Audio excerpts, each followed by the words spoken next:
It's Izzy Girl Mystery, your hostess with the mostest, and I'm back again with, of course, yet another video. Now, we're doing a crazy series. You already know this series is called Roots, where we talk to Ghanaians who are Ghanaians but might not possibly look Ghanaian or even sound like a typical Ghanaian, but they are doing amazing things in the country and around the world, like myself. Now today our video is a little bit different. We're more giving you more information and raising awareness on some amazing things. But joining me today, I have a beautiful, because she is pretty. She is beautiful, actually. Pretty is surface. She's beautiful. And she goes by the name of Juanita Headley. How are you? Amazing. Thank you for having me. Oh no, thank you for coming.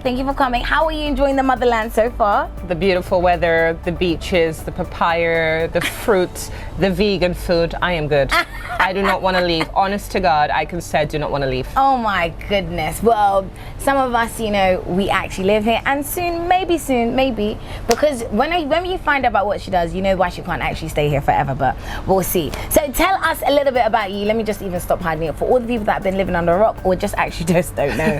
Tell us a little bit about you and what you do. Certainly. My name is Juanita, as you rightly said, and I fight human trafficking.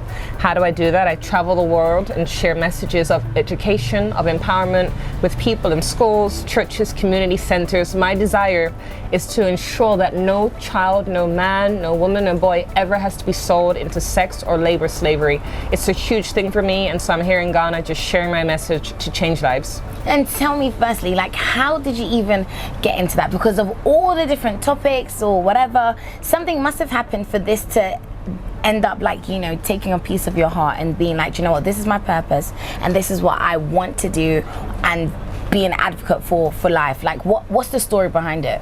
It's interesting. People always ask me that, and it's difficult to have a concrete answer. How did I first get into fighting trafficking? I don't actually know, but what I do know is as a child, I used to read a lot of books on child abuse, true stories, not fiction.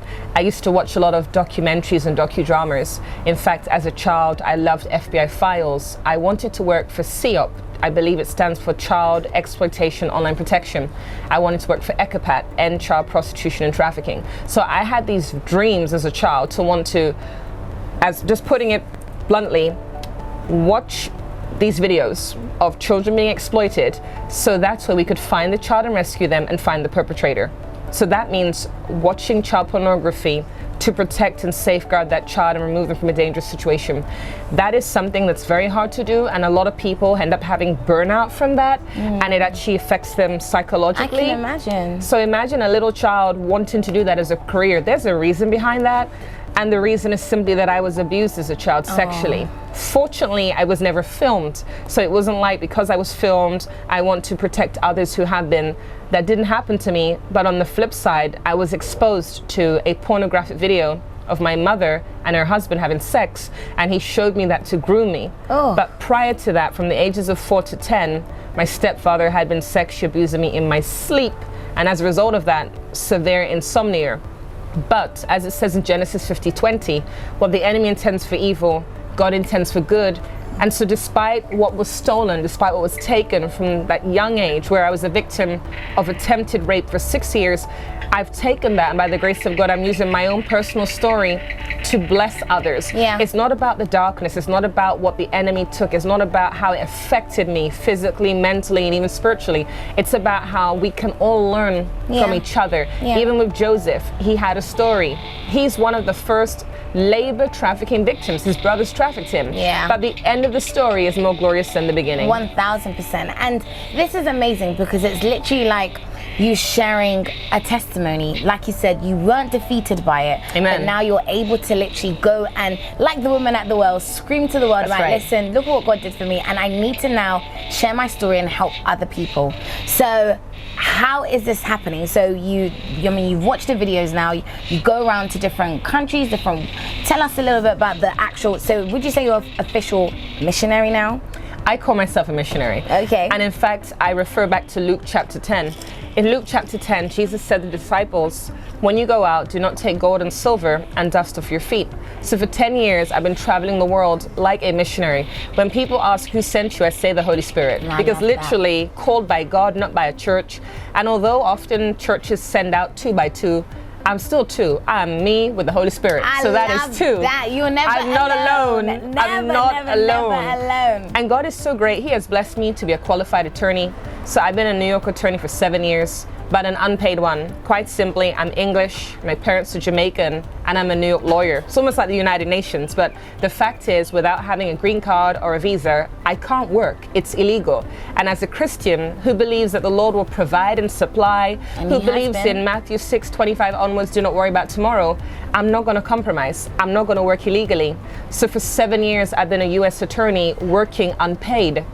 As a result of that, my lifestyle is not an attorney lifestyle. It's more like a Luke 10 where I live with strangers. But the blessing of that is I get to be in a person's home. I get to minister. I get to share the good news and gospel. Because as a female who looks young, who's very single, people are like, but how do you do this? How do you stay safe? This was my next question.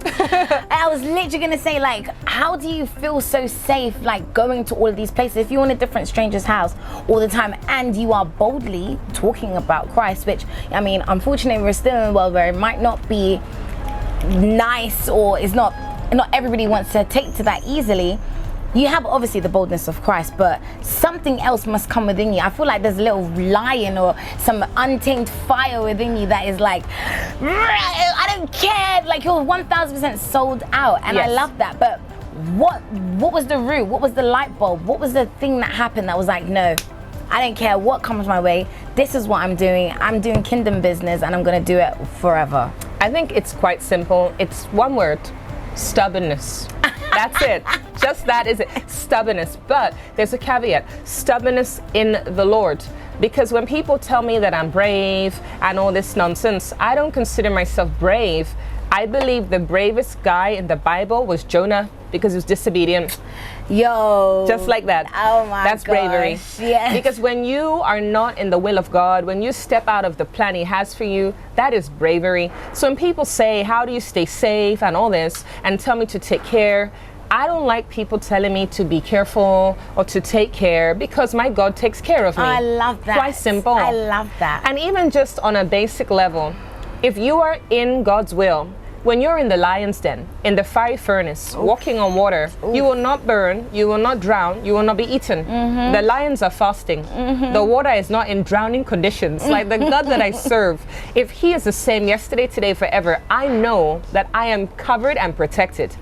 That doesn't mean to say bad things won't happen, because bad things happen to people. None of us is good. So not to good people, to people.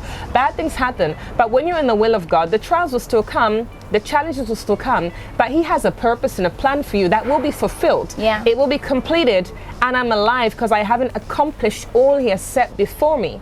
And so for me, I would simply say the Lord has taken the flesh part of me, the stubbornness, and He's using it to enable me to be steadfast. When I went to Japan after tsunami, my family said, don't go, you'll get cancer. My church said, give your money to Red Cross. I went because God called me. He made provision, and I volunteered for 8 weeks doing relief work for those who are victims of tsunami. The Lord speaks to me internally. He confirms, He opens doors. Just as He parted the Red Sea, He makes waves for me, literally, to do what He has called me. Yeah. How many unpaid lawyers have traveled to 41 countries? That's crazy. How many unpaid lawyers have spent 10 years of their life traveling the world, living with strangers, as a female? But I can do that because God is with me. And I know that when I am according to His will and in His plan, the Lord will make every crooked path straight. He will connect me to the right people at the right time.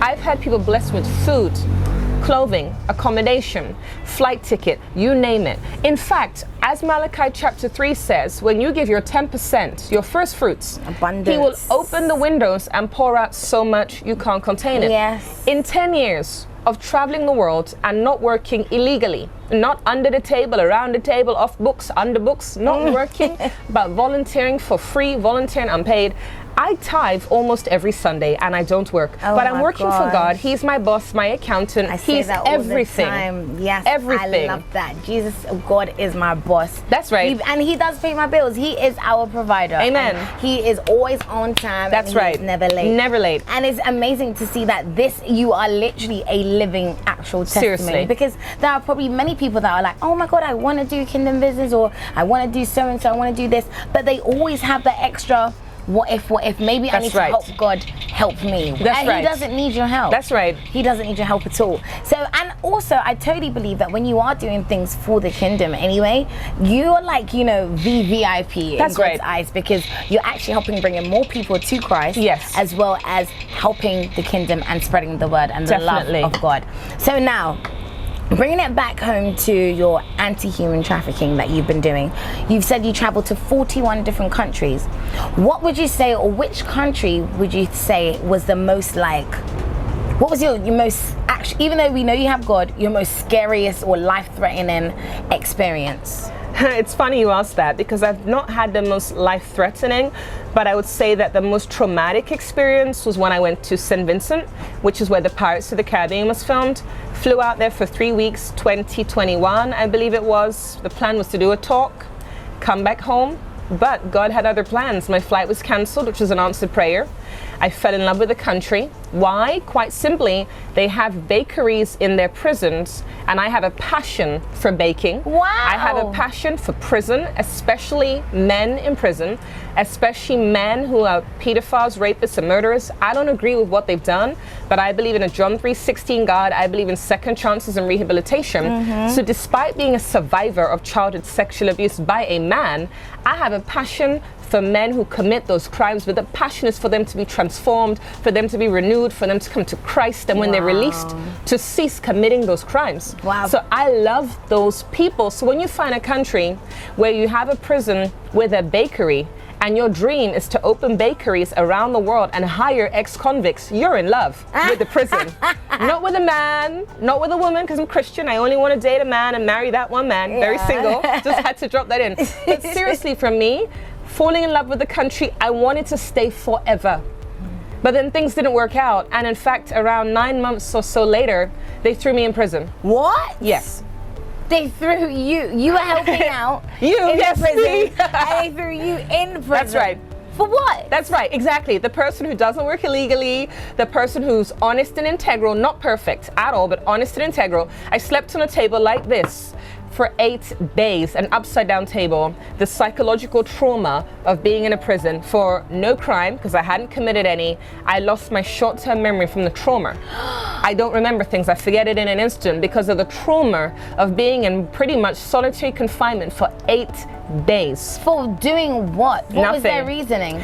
Allegedly, they said I say allegedly, but they claimed I was a prohibited immigrant. What that means is, because of my lifestyle of living with strangers, etc., it worked against me, because that means you don't have money or accommodation to be in the country. Whenever you go into a country, they usually ask for an address, because they don't need to be a prohibited immigrant. The way that the circumstances transpired, because of the blessings of people, it backfired and became the reason that they had to imprison me. And it was not a good situation. However, the first day I got into the prison, I sat down wanting to cry because I'm in prison right now. However, I started to sing. However, because I'm stressed and traumatized, I forgot all the words. But the Bible does say, train your children the way they should go, and when they get older, they will not depart. So as a result of that, I remembered the hymns that I was taught as a child. I didn't remember the new songs, the contemporary songs, but I remember the hymns. So I started to sing hymns. And my friends were Adventists. They bought me worship books, so I would sing. I was there for 8 days. I sang every day. The second time I wanted to cry, I sang hymns. On Sunday, I heard the church nearby and I knew the songs. I opened my hymn book and I sang in time to the church. And it was amazing. Guys, it was amazing. It was worship in the prison. Because where I am, and I have the Spirit of God, it is going to be holy ground. It is not going to be a prison cell to prison cell. It's a place where I can worship.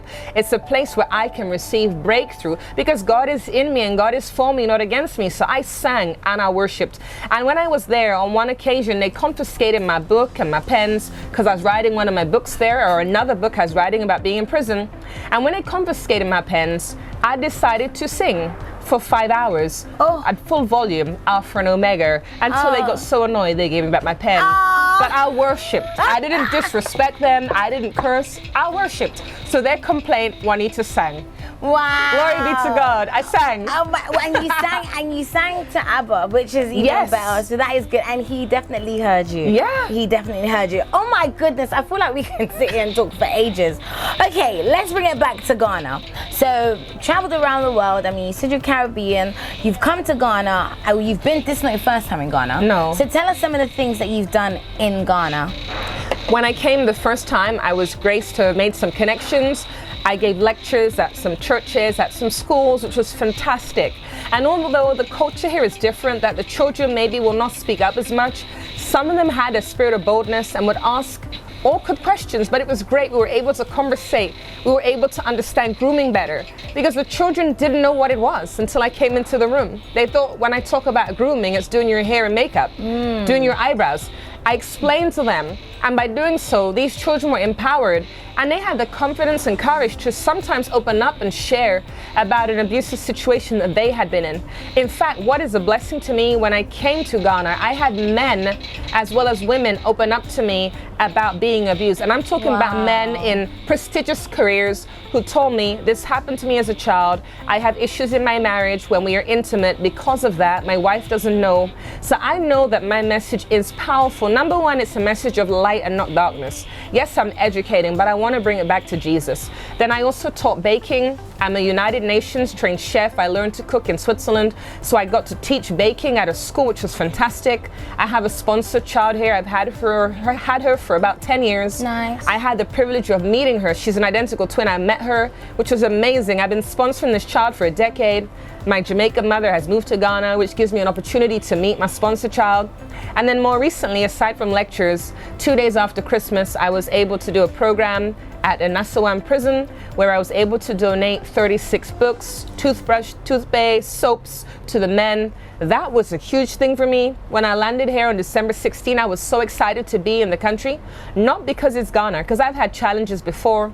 So it's not about where I was, it's about what I wanted to do. Yeah. I've been hurt by Ghanaian guys, just putting it out there. So I wasn't happy to come back. But when I landed, God spoke to me immediately. I'm in the car at 6 a.m. on December 16, and God told me prison ministry. So when I got here, I was excited. I want to donate to men in prison. And within 24 hours, I got connected to Word on the Street who were doing prison ministry. Nice. So I didn't have to set it up by myself. I didn't have to do anything. I got Just connected going to the on. right people in a few days. I visited James Camp Prison. The Lord just orchestrated it. People even donated stuff to me, meaning the sellers of the products in the marketplace donated things to me. One young guy donated a whole box of soap. Other people discounted. And so I went to that prison on December 27 with bags of toiletries, bags of food, and boxer shorts. When we think about prison, we think about women and their needs, but who thinks about the men and their needs? That's true. And men, not just in Ghana, but men even in the US, need socks and boxer shorts when they leave and when they're there. So for me to be able to give these men not one boxer shorts, but packets of 3, Oh, that was wow. huge. And even for me, Malachi chapter 3 talks about God pouring out that you can't contain it when you tithe. I wanted to give these men so much in abundance that they would struggle to carry it. They couldn't carry it. It was an inconvenience, but it was a blessing for them 2 days after Christmas. And I'm filled with so much joy. Like, I love to help people. I love to work for free. I mean, I'd like a paid job, but I just like to help. I have the travel bug and I have the free bug. I just like to help for free. She likes to help. She likes, and I mean, that's the best position to be in. Yes. Liking to help, liking to give, liking to help others. So other than fulfillment, have you ever had an opportunity or been in a situation where you did all of this and the person didn't receive it in the Thanksgiving or, you know, the way that you expected them to? I think the one occasion that springs to mind is a homeless person, I believe in California, and I had some food and I went to offer it to him, and I remember so vividly he rejected it because he didn't want that. He wanted me to take him to the store and buy what he wanted, and I thought that you are homeless. And that's the thing, I'm not saying that he should just take whatever, but I can tell you, for me as a vegan, which means I eat only plants, right? Yeah. If you give me salad, which is rabbit food, I will eat it when I'm hungry. Yes. So when you're homeless and you're hungry and someone is offering, how can you tell me I don't want that apple? Unless you're allergic or something. But for me, that was hard because I just want to bless you. I have this to give and you don't want it. So that it didn't bother me too much, but it springs to mind because I'm just trying to do a good deed and you're rejecting that. But I've been blessed that the Lord has opened doors for me to support people around the world, not with money, but in kind, with toiletries, with food, with school supplies. I don't have very much. Even one man in the Philippines, he was bedbound. I was so moved because he was singing and rejoicing and talking about how much he loved Jesus. And I stood there and I cried. Why did I cry? He's been in bed for years. He cannot get up. Here is me, traveling the world, but I'm not happy because I'm single. This man has so much joy, and I was so moved. I gave him all the money in my purse. I bought him a wheelchair that cost a small fortune. When nobody wanted to donate to support for the wheelchair, I took it out of my pocket because I was moved. Unfortunately, he died. I believe he's in heaven. He never got to use the wheelchair, but I was moved. And for me, when the Lord speaks, no one can stop me from doing what he says. I don't give money because money requires accountability. How will you spend it? But that day I was moved. Someone who doesn't give money, who gives everything in their wallet, that's the Lord right there. 100%. So I want to encourage people, whatever your needs are, you don't have to ask people. You can ask him first, because too often we're asking our needs this way. There are times when we can ask people this way, but there are times we need to go that way. And that's what I want to encourage people. Discern when to ask this way and when to ask that way. That way indeed. I mean, your heart seems to be, well, your heart is actually very, very big and also very forgiving. Also, like, forgiveness is a process. Of course, we know the end reason, if you don't forgive, God doesn't answer your prayers. That's right. But what is it that, from your past, from growing up, from even Ghanaians disappointing you, including a wedding dress. Oh my god! I didn't wear because I'm single. That was a Ghanaian. Guys, by the way, Janita here has mentioned more than 5 times that she is single. Oops, so did I? if you are loving God, okay, and you feel that this woman you are loving everything, please, she's gonna give her number at the end because you're a troublemaker. She's really putting it out here that she's single. Okay, so your heart is extremely big and you've been extremely forgiven, but how has that process been for you? Because I'm sure there are times where you don't want to, or it seems really, really hard. What is it that pushes you to still keep going? I think for me, forgiveness is a very difficult one. Forgiveness is not about the other person, it's about you. When you don't forgive, you're keeping yourself in a prison. It's like eating rat poison, expecting the rat to die. Now, truth be told, with my stepfather, who's deceased, never went to prison for abusing me or anything like that, with him, it's very complex because for me, even though he abused me and according to my family, screwed up my life, he groomed me to the point where even in adulthood, I would still describe him as my best friend. But that was grooming. And so in fact, I've said about 4 times in the last year, I have Stockholm syndrome. My therapists, plural, I've had many and they haven't helped. They didn't tell me that. I learned that by myself, that I have, and I'm saying it for maybe the 6th time in my life, I have Stockholm syndrome. Because why would I refer to my stepfather, the pedophile, as he was my best friend? He grew me for a purpose. But because he was my best friend, I never felt that there was anything to forgive, even though he abused me, he's deceased, etc. I felt a positiveness towards him, not towards the abuse, which I compartmentalized, but he taught me to cook, he taught me to ride a bike, he filled my love tank. My love language is time. He listened to me. A lot of women, indeed, and a lot of children, that's their love language. And when a woman or a female dates someone a lot older, they often say, because he listens to me. That is my area of weakness. So with my stepfather, there wasn't in my mind anything to forgive per se, so I never felt unforgiveness towards him. With my family, I'm not there yet. However, as a Christian, I know there's certain things I have to do. Honor your parents is difficult. Do I do it? No, I don't. I'm being honest. Pray for me. The fact is, God sees and God knows. So I can sit here and be deceitful and say I honor them. I don't. But the fact is, I'm aware of that. I know it's wrong. I'd like to do better. And I have therapy and discuss these issues to be a better version of myself. However, what I will say is that knowing what the Bible says, despite my imperfections, I will seek forgiveness from others. I will ask. Like even yesterday, I shouted at my mother. Today, I said to her, please forgive me for shouting. That I think is a big deal because it shows humility. Steps, yeah. Even if my shouting was appropriate, so to speak, I was in the right and she was in the wrong. The fact of the matter, I was dishonoring. Yeah. And so for me, I will always, when I have done something wrong, I'll always come back and ask for forgiveness or apologize. It's maybe not overnight, but I'll do so. Yeah. But it's a process and it is hard. But I know, like you said, if there is unforgiveness, the Lord is not hearing. But it isn't easy. And it's, for me, it's almost a roller coaster. I'll forgive you today, and then tomorrow I'm not forgiving you. So it's like an up and down. It's hard, but for all of us, it is possible. We need to remind ourselves that with Christ, all things are possible. Indeed, indeed. So now, I mean, bringing it back to Ghana again, we've mentioned the different things that are happening. You are an anti-human trafficker, and you know about the different ways that this is actually still happening in our homeland, Ghana. So what are some of the ways that us watching, or you know, when you hearing about it, that we can help, that we can stop this, that we can avoid it, and that we can also raise more awareness about it as well? Well, one of the first things people have to understand is that trafficking is not just about immigration. Too often people are convinced trafficking is immigrants coming into Ghana, immigrants coming out of Ghana. It's not like that. That's trafficking in one's field. But there is the broader sense, which is domestic trafficking. In the UK, the vast majority of trafficking victims are from the UK. In the United States, the vast majority of trafficking victims are from the United States. And the reason I use those two countries as examples, because they're wealthy countries. But the fact is, trafficking is everywhere. When people say, does it happen here? Where does it happen worse? I can't answer that, because it's all about population. It's all about the system that exists in that country. It's all about the support of the government or lack thereof. In Ghana, it happens, and not just in the Volta region. In the fishing community, we have young boys who are trafficked because of their size to go and collect fish. We people may not know also, young girls are trafficked to the Volta region to engage in sexual relationships with these boys, even for marriage. In addition to that, we have trafficking, of course, where people are going in and out, we know that. But domestic trafficking is always my focus. How does that look? Domestic trafficking can simply be, when it comes to sex trafficking, let's say a person is born in Kaswa. They live in Kaswa and they're trafficked in Kaswa. If their mom or dad is their pimp, they don't even have to leave their bedroom to be trafficked. Oh my God. And that's what I want people to understand. Trafficking, I'm going to say it again, trafficking does not require movement.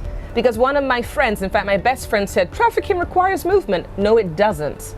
It can be recruiting, it can be enticing, it can be movement, it can be any of those. Because if somebody moves you, they're not involved in the sex part. If somebody recruits you, they're not involved. But every one of those in that chain are all traffickers. Yeah. If someone offers you a job and that job is not legitimate, that's trafficking. There was no movement involved. They offered you a job, you had an interview. So it's getting people to understand it doesn't require movement. The simple way to understand trafficking, when the person is under the age of sexual consent, sex for money or sex for something of value. Whether that's so that you can top up your Vodafone or MTN SIM card, whether it's so you can pay your bills, so you can buy coconut on the street, so that you can go and get McDonald's, whatever it might be. At the end of the day, trafficking, when you're underage involving sex, is sex for something of value or money. Simple. So how do somebody who is maybe sitting and is overlooking, how do we know or notice when maybe a child is actually going through that, to be able to either intervene or raise awareness or even just stop it? Well, with a small child, the signs and identifiers of sexual abuse or trafficking can be very much the same. With a small child, it might be regressive behavior, sucking the thumb or wetting the bed. With older children, it might be depression, low self-esteem, PTSD, insomnia, running away from home, HIV/AIDS, STDs, unwanted pregnancy, promiscuity is one. But I want to be clear, not every victim of abuse or trafficking is promiscuous. One of the reasons why some of these victims become promiscuous, they say things like, well, it was taken for free, so now I make money on my private parts. That's what they may say, and some of them have said that to me. It was taken for free by my uncle, my daddy, my mother, because mothers and females also have sexually abused children. In fact, I know of a case of a guy in Ghana who was abused by 2 female relatives. Wow. And couldn't speak up about it because it was his 2 female relatives. I know of children in Ghana who were abused by the house help, by the teacher of either gender. So we have to look at this and be real. What I want people to do is to get to the root cause. The Bible talks about tree, branches, and fruit. Very symbolic. With all things, get to the root. If somebody has insomnia, what's the reason for that? Don't just tell them to drink Milo. I have insomnia because I was abused in my sleep. So when people tell me to drink hot milk, well, I'm allergic, number one. Number two, it's because I was abused in my sleep that I had that issue.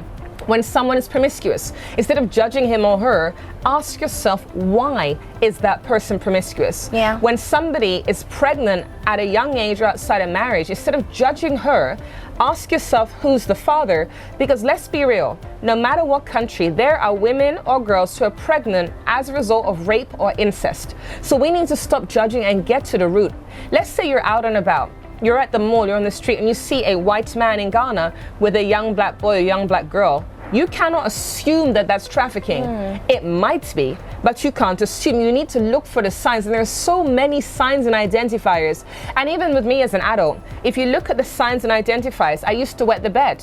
I had anger issues. I had few friends. These are also some of the signs. So if you know somebody who's not good at making friends, someone who's insecure, has low self-esteem, has anger issues, those are also signs. And so for me, and I'm being honest, healed in Jesus' name, but for me, I still have anger issues. I still have difficulty making friends. I still have these difficulties because of what happened in my childhood. So if you have people in your life with issues, don't just be quick to push them aside. No. Ask yourself, why is this person always angry? Yeah. Why is this person insecure? I am very insecure. I have low self-esteem. It comes out of the abuse. There are so many men and women, children who've been abused, who look in the mirror and see an ugly person. No. It's because of what was done to them. It messes with our heads and how we see ourselves. Yeah. So question everything. Don't take it at face value. She's promiscuous, he's doing this, she's doing. Don't take it at face value. Get to the root. And I always say that as well. It's important to be kind, because you never know what anybody is going through until they tell you. So if you do see somebody that is maybe acting out of character, or they're really this some way, instead of canceling them out or being like, you know what, I can't even deal with this. Yes. Really know that maybe, guys, there might actually be something that you don't know. Approach the situation in a proper manner, and you probably will find out later on. Yes. I mean, we can sit here and talk for ages, because she is like a burst of energy and full of so much knowledge. But if we want to now, you know, raise awareness, or how we can maybe help support in Ghana and maybe other countries as well, how can we reach out to you to get more details, to follow you on this journey, as well as maybe do our part from where we are? Well, first off, I have a book. It's called Can You Keep a Secret? So I would love people to get a copy. It's available on Amazon. It's available online, the e-version as well as the hard copy. Some are here right in Ghana. In fact, I launched my book at Powerhouse in Ghana on the 1st of June 2019. So it's very symbolic for me to be here, this interview, talking about a book that literally came into being right here in this country. And then I have a website. It's changingcases.org. So that's changing, CASCS.org. People can go on my website.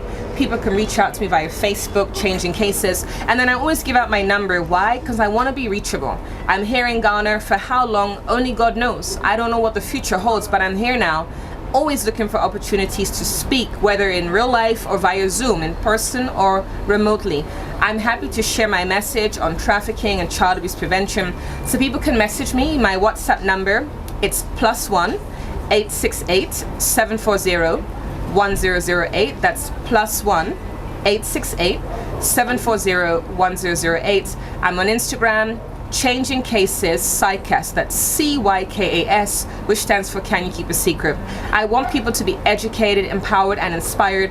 I want to protect people from being abused, exploited, from going through what I went through. No person should ever go through abuse, trafficking, exploitation, but it happens. It happened back in the Bible. Tamar was raped, Joseph was trafficked. It happened back then, it still happens now. But as the Bible says, people perish for lack of knowledge. Knowledge is power. So please reach out to me. People can tell me their story. They can tell me their secret. They can invite me to speak.